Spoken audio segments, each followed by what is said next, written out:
പുതിയ ഒരു ശുശ്രൂഷയിലേക്കുള്ള ഒരു പ്രവേശനം, പ്രത്യേകിച്ച് പ്രവാസികളുടെ ജീവിതത്തിലേക്ക് ഞാൻ 5 വർഷമായിട്ടോട് ജോലി ചെയ്തുകൊണ്ടിരിക്കുകയായിരുന്നു. അതിൻ്റെ ഒരു പുതിയൊരു കാനോനിക ക്രമീകരണത്തിലേക്ക് വരുന്നതിൽ സന്തോഷമുണ്ട്. ദൈവത്തിൻ്റെ അനുഗ്രഹവും പ്രാർത്ഥനയും നിങ്ങളുടെ പ്രാർത്ഥനയും ഞാൻ എങ്ങനെ തോന്നുന്നു? വലിയൊരു ഭാരിച്ച ഉത്തരവാദിത്തമാണ്. തീർച്ചയായിട്ടും വലിയൊരു ഉത്തരവാദിത്തമാണ് സഭ ഏൽപ്പിച്ചിരിക്കുന്നത്. അത് വലിയ സന്തോഷത്തോടും ഏറെ അഭിമാനത്തോടും കൂടി അത് സ്വീകരിക്കുന്നു. ദൈവകൃപയിൽ ശരണപ്പെട്ടുകൊണ്ട് മുന്നോട്ട് പോവുകയാണ്.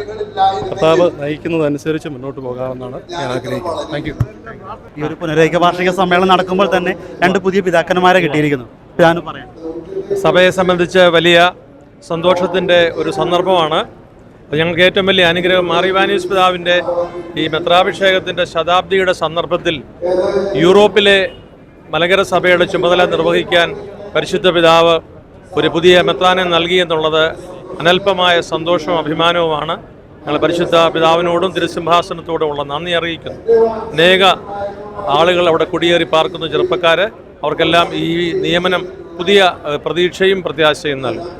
മേജർ അതിരൂപതയുടെ സഹായമെത്രാൻ എന്ന നിലയിൽ വ്യക്തിപരമായി എനിക്ക് വലിയ സന്തോഷം. കാരണം എൻ്റെ ശുശ്രൂഷകളുടെ വൈവിധ്യമായ ഒരു കാലഘട്ടത്തിൽ എന്നെ സഹായിക്കുന്നതിനും സഭയെ ബലപ്പെടുത്തുന്നതിനുമുള്ള വലിയ ഒരു ക്രമീകരണമാണ്.